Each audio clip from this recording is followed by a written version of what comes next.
పొదుపు పెట్టుబడుల అవగాహనపై రేవంత్ మరియు గిరిబాబు గారు కండక్ట్ చేసే వెబినార్ కోసం ఈ నెంబర్ ని సంప్రదించండి. సార్ నమస్తే సార్ రామప్రసాద్ గారు. రామప్రసాద్ క్వాంట్ మ్యూచువల్ ఫండ్స్ సంబంధించి పొద్దున్న నుంచి రకరకాల వార్తా కథనాలు వస్తున్నాయి. సెబీ టీం అంటే వాళ్ళ దగ్గరికి వెళ్ళి అక్కడ సోదాలు నిర్వహిస్తున్నారంటూ కూడా రకరకాల కథనాలు వస్తున్నాయి. ఇన్వెస్టర్స్ కూడా చాలా మంది ఆందోళన చెందుతున్నారు. ఏం జరుగుతుంది అసలు? క్వాంట్ మ్యూచువల్ ఫండ్స్ కి సంబంధించిన కంప్లీట్ ఎపిసోడ్ ఏంటి అసలు?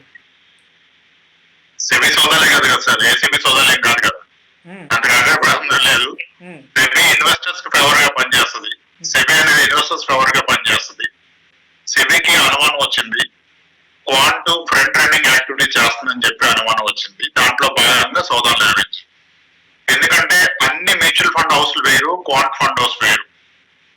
ప్రైమర్లీ వీళ్ళ చర్న్ రేషియో చాలా ఎక్కువ. చర్న్ రేషియో చాలా ఎక్కువ అంటే స్టాక్స్ పిక్ చేస్తారు, అమ్మేస్తారు, కొంటారు, అదొకటి. అది ప్రైమర్లీ. అండ్ దెన్ వీళ్ళ పర్ఫార్మెన్స్ అండ్ గ్రోత్.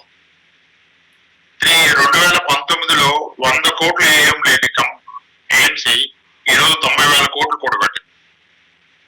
గత 1 year లో 50,000 కోట్ల నుంచి 90,000 కోట్లు పెరిగింది. సో దీంట్లో సెబీకి అనుమానాలు తావెత్తే దాంట్లో భాగంగా ఫ్రంట్ ఎండింగ్ జరిగిందని చెప్పి సోదాలు చేయడం జరిగింది. కానీ దాంట్లో ఫైండింగ్స్ ఇంకా ధృవీకరించలేదు. అసలు ఫ్రంట్ ఎండింగ్ అంటే ఏంటి అంటే, ఫ్రంట్ ఎండింగ్ వల్ల ఇన్వెస్టర్ యొక్క రిటర్న్స్ ఏమి తగ్గవు. ఇన్ కేసు ఫ్రంట్ ఎండింగ్ జరిగితే, అది జరగడం వల్ల ఇన్వెస్టర్ యొక్క రిటర్న్స్ తగ్గవు, ఇన్వెస్టర్ యొక్క రిటర్న్స్ పెరగవు. ఎలా అంటే, ఫ్రంట్ ఎండింగ్ అంటే సింపుల్ లాంగ్వేజ్ లో వీళ్ళు పర్చేజ్ చేయబోయే స్టాక్స్ ని ముందుగా వేరే వాళ్ళకి తెలియజేయడం ఫ్రంట్ ఎండింగ్. ఇప్పుడు వీళ్ళది క్యాప్ లో బాగా పెరిగింది కదా, based on performance. Small cap లో విపరీతమైన ఇంట్లో, మిడ్ క్యాప్ లో అలా వస్తున్న క్రమంలో ఇంకోటి ఏంటంటే వీళ్ళ పోర్ట్ఫోలియోలో small cap, active fund, mid cap అన్నింటిలో కూడా మోరల్లెస్ సిమిలర్ స్టాక్స్ ఉంటాయి. పోర్ట్ఫోలియో ఓవర్లాప్ కూడా ఎక్కువ క్వాంట్ లో. సో కాబట్టి వాళ్ళకి భారీ మొత్తంలో డబ్బులు వస్తున్నప్పుడు వీళ్ళు కనుక ప్రయర్ గా ఈ నెక్స్ట్ వీక్ పలానా స్టాక్ లో మేము ఒక 250 కోట్లు డిప్లాయ్ చేయబోతున్నాం అంటే, ఎవరైనా అది కొని పెట్టుకుంటే వీళ్ళు డిప్లాయ్ చేసిన ఆ స్టాక్ ప్రైస్ పెరుగుతుంది, అలా బెనిఫిట్ తీసుకుంటారు. దీన్నే ఫ్రంట్ ఎండింగ్ యాక్టివిటీ అంటారు. అది మీకు తెలిసిన రిలేటివ్స్ చెప్పొచ్చు, లేదా మీ పర్సనల్ అకౌంట్స్ లో మీరు ముందుగా కొనిపెట్టుకోవచ్చు.